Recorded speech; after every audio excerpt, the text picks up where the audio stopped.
Nicole had joined the other two Digidestined along with his group of Digimon that they were slowly raising in number, and they'd fought and defeated Jet Sylphimon, leaving only the Knights still fighting one another along with Gigasmon and Magna Garurumon, the latter of which had unleashed all of their projectiles, seriously wounding Anjuamon, who granted her power to Lady Devamon, creating Mastamon, as Lucas and his partner also digivolved to Andromon and Dragumon. Magna Garurumon had called out that it wasn't possible, asking why the spirits of flame would side with those that destroyed their friend, though Dragumon says that it's because his fire burns hotter than the sun and takes a stance ready to fight. Holy Draudamon calls out for Andromon, Punjamon, Dino Tigermon, and Sistermon Noir to handle Gigasmon, while he, Snowy Anjuamon, Dragumon, and Mastamon dealt with Magna Garurumon, and they all split off, going off to handle their enemy. The Knights had temporarily stopped their fighting in awe of how they were working together so well so easily, and it was obvious that the one called Holy Draudamon was a natural leader, as his choices seemed sound for who was fighting against who. Magna Garurumon tried to blast them again, though he'd run out of ammunition and switched to his Magna Blade, pulling out two baton-like swords of light. Gigasmon tried to fight the others, but the problem there was that he was a close-range fighter while almost everyone else had long-range attack, with the Hyojuken from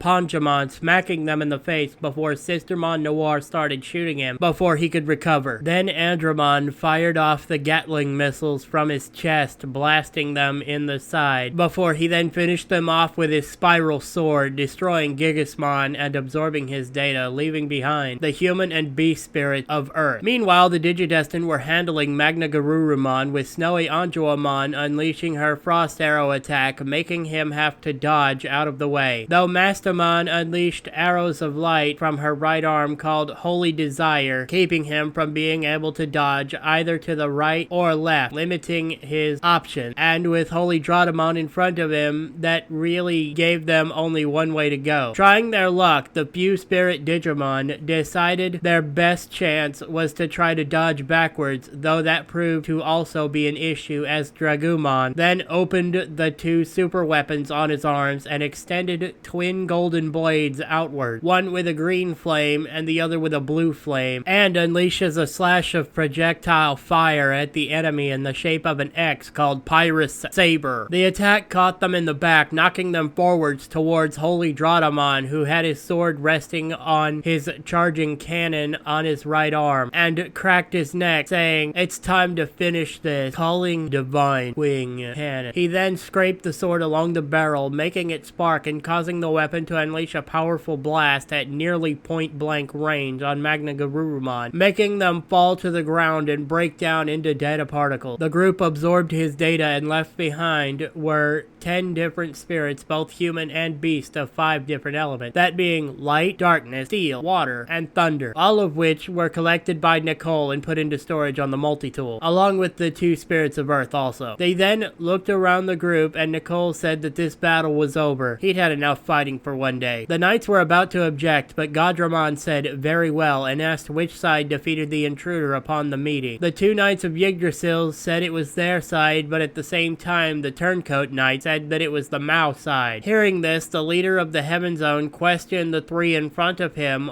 what side defeated the intruders. Looking at each other, the 3 then nod in agreement. Holy Draudamon, Snowy Anjuamon, and Dragumon all speak at the same time, telling them the Digidestined, surprising the Knights and catching them off guard. Still, Holy Draudamon then said to let it be known that the Heaven Zone is now a part of the Digidestined territories, angering the Knights who'd thought the humans had turned against them and tried to attack, but Holy Draudamon unleashed a massive blast from his cannon, getting their attention. The leader of the Digidestined said that if they wanted to get to his friends, they'd have to go through him first. He'd shown a flash of that bloodlust he had with Aldemon, causing the 4 to take a step back, since anyone with that kind of bloodlust shouldn't be trifled with. We also see that his eyes had flashed a purple color too, before returning to normal. He then looked at the Knight and spoke. He tells them that there's been enough fighting going on, and they were going to Chiaroscuro. They were going to find out just how how this war started, and then they are going to end it once and for all. Omegamon said that was a bold claim to make, but they would have to choose a side to do that, asking what they would do then. Nicole looked at them and stated that they've already taken a side. They are on the side of all Digimon that want the war to finally be over. It doesn't matter who they are. This did intrigue the Knights of Yggdrasil, but Dynasmon and Lord Nightmon said that they were a fool for believing such nonsense, though Dukemon said that sounds interesting and he would like to go to Chiaroscuro as well, though just for the chance to investigate what happened so that they'll be there when they were proven right. Omegamon nodded and agreed with the idea of Dukemon going with them too. The Turncoat Knight said to do as they pleased and started leaving as they had enough, telling Kat not to return with them and calling her and Mastamon traitors. The second in command of the Royal Knights told Dukemon to go with them, and he would return to the castle to let the others know what's happened. The knight with the large shield nodded and saluted his brother in arms as they saluted him back before leaving. Nicole and the others all revert back to their normal form, exhausted. Well, all of them but Mastamon anyway. Kat questioned why she didn't, but her partner said that she couldn't seem to do so. And Godramon spoke up, saying that when they took in the power of an angel, she'd taken in a power that shouldn't be compatible with hers, and that's why she's now stuck as Mastamon forever. Our Digidestined leader asked the leader of the Heaven Zone if there was anywhere they could rest for the night, and they nodded, saying that he would have it arranged for their new allies to have a warm bed to rest in, and a feast to celebrate them all being safe once more from threat. The group liked the sound of that and agreed, relaxing with most of them being exhausted after that.